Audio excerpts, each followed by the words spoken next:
Hello guys! Bago ito na ata. Beginner pa lang tayo.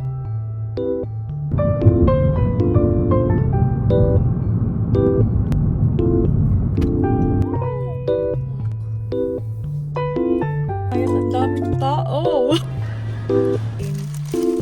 May interesting na nangyari sa akin sa grocery haul. Hello guys! So, samahan niyo muna akong pumunta sa grocery store ngayon. Bali, dito lang ako sa may town namin. Dahil ang request ni Austin pag uwi niya is chicken wings na fried chicken wings.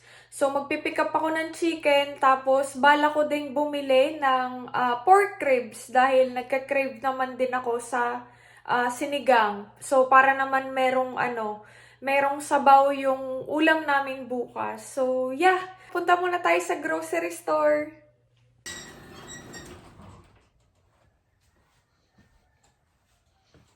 Punta muna pala tayo guys sa mail. Check natin.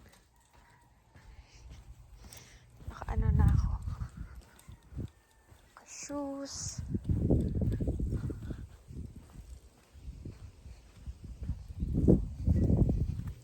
Tapos iaano ko din pala yung aming trash.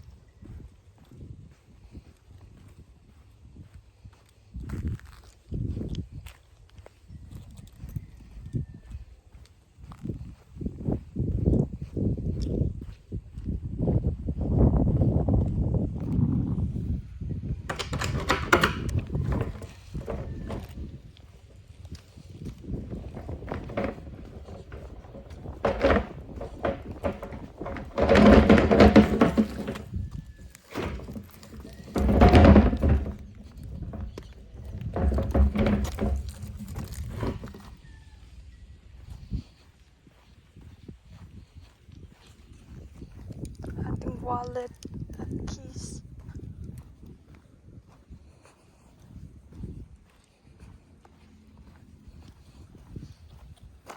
Guys, ito na din ata yung passport ko. Tingnan natin. Hindi ko na-expect dahil parang 1 month pa lang naman, 4 weeks pa. Sabi nila parang 6 weeks ata bago makuha. But ito na siya. So yan, tingnan muna natin kung meron ng bagong passport sa loob. So, ito na siya. Ito na ata yung passport. Hindi ko pa sure dahil parang ewan ko kung isa o dalawa yung laman nito. Pero sinorender ko sa kanila yung luma ko. Tapos ayun nga. Bali, parang August 14 or 15 ata ako nagpa-renew ng passport sa San Francisco. Tapos ang sinabi nila sa akin, 6 weeks or more ko daw makukuha yung aking passport. But exactly 1 month. Dahil ngayon is September 14 naman. So, let's see. Dahil tinatry ko nga din tong i-track. Dahil meron kaming tracking number ng USPS. Pero ang nakalagay, wala pang data sa online. So, kala ko, magtatagal pa siya. So, titingnan natin. Sana hindi ito palpak dahil alam nyo na yung yung green card ko, hindi ko nadala nung time na nagpa-renew ako. Well, kasalanan ko din naman, but may dalawang passport, guys! So, ito na yung bago. So, ayan, guys. So, ito yung bago. Ito yung bago, tapos ito yung luma. Tingnan natin. Sana po tama yung details. Sana po tama yung details. Parang tama naman siya, guys. Okay na, guys. Hindi ko ina-expect na makukuha ko siya within a month. So, super nice. So, yeah, mag-grocery naman tayo. Hindi ko din talaga ito na-expect ngayon kung makukuha. Ang ko lang kasi is itong mga mail ni Austin. Gusto niya, binubuksan ko din habang nasa work nga siya. Pero yan, meron namang sa gas bill, insurance, tapos meron pang siguro nag-aano ng insurance ulit. Tapos ito is mortgage. So yan, punta muna tayo sa grocery outlet guys. Tapos tawagan ko din si Austin na meron akong bagong passport. So yeah, punta muna tayo sa grocery store. Ano pala ngayon, alauna. Sinakto ko talagang ganitong oras para hindi masyado busy doon. Sana hindi busy. Guys, so ano pala, bali papakita ko na lang sa inyo yung mga dadaanan ko. Bali magba-back roads ako dahil doon wala masyadong dumadaan. At saka pag kasi sa main road kailangan mabilis, medyo alam niyo na, beginner pa lang tayo. So magba-back roads tayo.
Guys, nasa groceryhan na tayo at ang daming tao.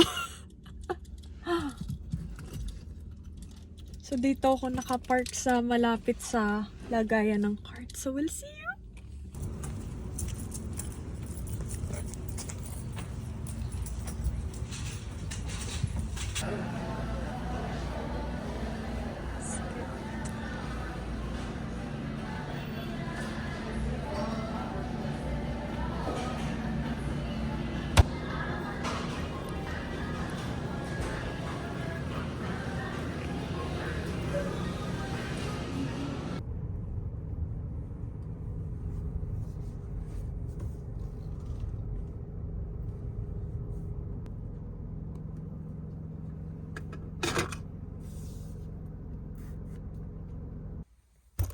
Ito na napamili natin, guys. Hindi na ako nakapag-vlog kanina dahil tumawag sa akin si Austin. So, ayan.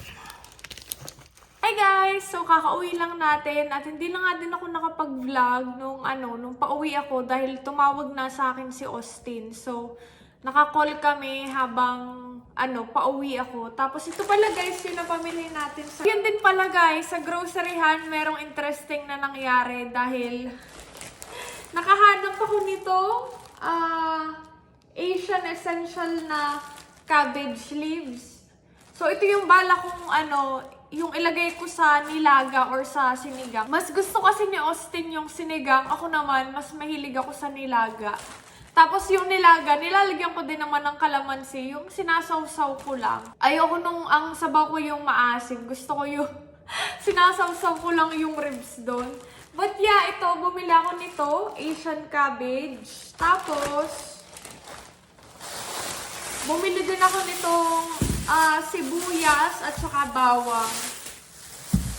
Tapos, ito, bumili din ako nitong ribs. Dahil ito nga yung bala kong gawing sinigang or nilaga. Hindi ko pa sure.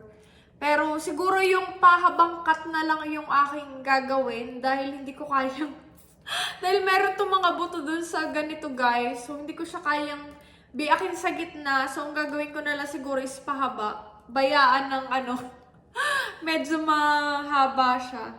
So, iyan ang binili natin. Tapos, ito nga, bumili din ako nitong fried chicken. Dahil gusto ni Austin ng yung crispy fry. Lalagyan to ng crispy fry para maging fried chicken na pang Pinoy. So, yun lang guys ang nabili natin. Tapos, yun pala yung interesting na nangyari sa akin sa groceryhan. Feeling ko kaya niya natanong dahil nito, dahil nga nitong Asian cabbage. Tapos, ito nga mga binili ko pang iba, mga sibuyas, bawang. Tapos, tinanong ako nung babae kung ano daw gagawin ko. Sabi ko sinigang. Ang nasa isip ko naman talaga is nilaga, pero sinigang yung nasabi ko. So, ayun, tapos napaisip siya. Feeling ko familiar sa kanya dahil nasabi naman niya sa akin na yung kanya daw mom ay taga Visaya. Half Filipino, half Hawaiian siya. Pero dito sila lumaki dahil, ayun, matagal na nga din daw yung mom niya na nakauwi sa Pinas. Tapos never pa din silang nakapunta sa Pilipinas. So, parang mga 40 to 50 plus na din ata yun. Actually, matagal ko na siyang balak tanungin na, are you Filipino? Dahil yung hitsura niya, pwede siyang maging Filipino, pwede siyang mga Vietnamese, ganon. Basta parang Asian siya. Pero nahihiya ako magtanong, but this time is, siya yung unang kumausap sa akin kung ano daw lulutuin ko. Though, ayun, sinabi ko nga na gano'n na magluluto ako ng nilaga.